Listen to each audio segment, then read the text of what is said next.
Most people lose attention before they even make their point. They start with, "I don't know if this makes sense," or "This might sound weird," and the listener already feels unsure. A better way to start is simple. Here's the part that matters. In this video, you'll learn how to speak with more clarity, rhythm, and confidence so people actually want to keep listening. People usually decide whether to lean in during your first sentence, not after you finish explaining everything. A weak opening sounds like you are asking permission to speak. Most people say something like, "I don't know if this makes sense, but I just wanted to say something." It is honest, but it makes the listener work too hard. They have to figure out what the point is, why it matters, and whether you believe it yourself. But here is a clearer way to say the same thing. Here's the part that matters. That one sentence gives the conversation a doorway. It does not sound aggressive. It does not try to impress anyone. It simply tells the listener, "Pay attention here." You do not need to start perfectly. You need to start clearly. Instead of giving every detail before the point, give the listener one clean handle to grab onto. Try this in normal conversations. Before you explain the whole story, say, "The main thing is," before you give your opinion, say, "Here's how I see it." Before you bring up a concern, say, "There's one part I want to clear up." Once people know where your words are going, they can follow you. But after you get their attention, the next challenge is not losing it by saying too much. When people stop listening, it is not always because you are boring. Sometimes it is because you are making them carry too many details at once. You may know the whole backstory. You may remember what happened last week, what someone said, how it made you feel, and why it matters now. But the listener is hearing it for the first time. If you give them every piece before the main point, they have to search for why they should care. Use this rule: point first, detail second, explanation last. Most people say something like, "So yesterday I was thinking about what happened last week, and then I remembered what you said before, and I wasn't sure if." But here is a clearer way to say the same thing. "I wanted to clear up something from yesterday because I think we misunderstood each other." Now the listener knows the topic, the reason, and the direction.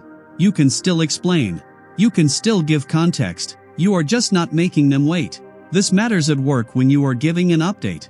It matters with friends when you are clearing up tension. It matters in dating when you are trying to express what you want without turning one feeling into a 10-minute speech. Saying less does not mean becoming cold, quiet, or unnatural. It means choosing the sentence that carries the most weight. Make your point easy to follow first. Then add what is needed. But clarity is not only about fewer words. It is also about how your words move. A clear sentence can still be hard to follow if it comes out too fast, too flat, or packed into one long breath. Rhythm is what gives your words shape. It tells the listener what to notice, where to pause, and which part matters.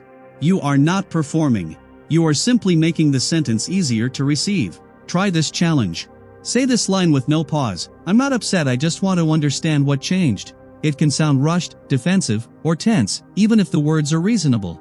Now say it with one pause before the key point: "I'm not upset. I just want to understand what changed."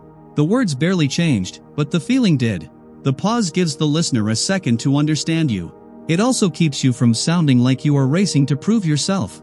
A lot of people rush because silence feels uncomfortable. They finish one sentence and fill the space with another. But a short pause is not failure. It can make your point cleaner.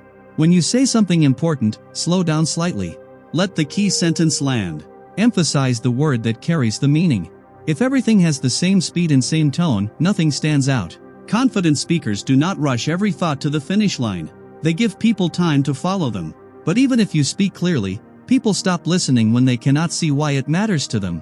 People listen longer when they can feel why your words matter to this moment. That does not mean you have to make every conversation about the other person. It means you give your point a clear reason for being there.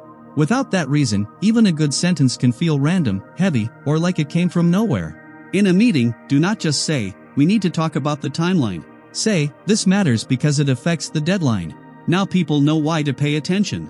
With a friend, do not just drop a serious comment and hope they understand your intention. Say, "I'm telling you this because I want to be honest, not because I'm trying to argue." That one line lowers defensiveness without watering down your point. In a difficult conversation, try, "I want us to solve this without making it worse." That tells the other person you are not there to attack. You are there to make the conversation useful. Most people say something like, "You never listen to me." It may come from real frustration, but it puts the listener on defense. But here is a clearer way to say the same thing: "I want to explain this in a way that makes sense, because I don't think I said it clearly before." Same topic, different impact. You are not using guilt. You are not pressuring anyone. You are helping the listener understand the point, the reason, and the tone. Now that your point is clear and relevant, the next skill is knowing when to stop. A strong point can lose power when you keep explaining after the listener already understands. This happens often.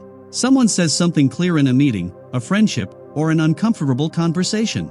The other person nods. The point landed. But because silence feels risky, they keep going. They repeat the same idea, add 3 more examples, defend themselves, soften it, explain their intention again, and suddenly the point feels heavier than it needed to be. Confidence is not saying everything you could say. Sometimes confidence is ending the thought cleanly. Notice the signs. You already said the main point. The listener already responded. You are repeating yourself because you feel nervous, not because the conversation needs more detail. Or you are trying to prevent every possible misunderstanding before it happens. That last one is common. You say, I just need more notice next time. Then you add, not that I'm mad, and I understand things happen, and I'm not trying to make this a big deal, I just mean. The clearer version is, I just need more notice next time. That helps me plan. Then stop. You are not being cold. You are letting the sentence do its job. Once the point lands, let it breathe. Give the other person room to respond, think, or ask a question. Because speaking well is not only about words. It is also about attention. Good communication is not just saying the right words. It is noticing what is happening while you say them. A lot of people speak like they are reading from a script in their head. They already planned the point, the examples, the ending, and the perfect line they want to land. But the person in front of them may be confused, tired, interested, tense, or ready to ask something. If you ignore that, the conversation starts to feel like a speech. Good speakers do not just deliver words, they adjust. If someone looks confused, simplify. Do not add 5 more details. Say, let me put it another way. If they interrupt with a genuine question, pause and answer it instead of forcing your original sentence through. If they look overwhelmed, slow down. If they lean in, ask follow-up questions, or give thoughtful responses, keep going. This is not about reading minds. It is not a trick.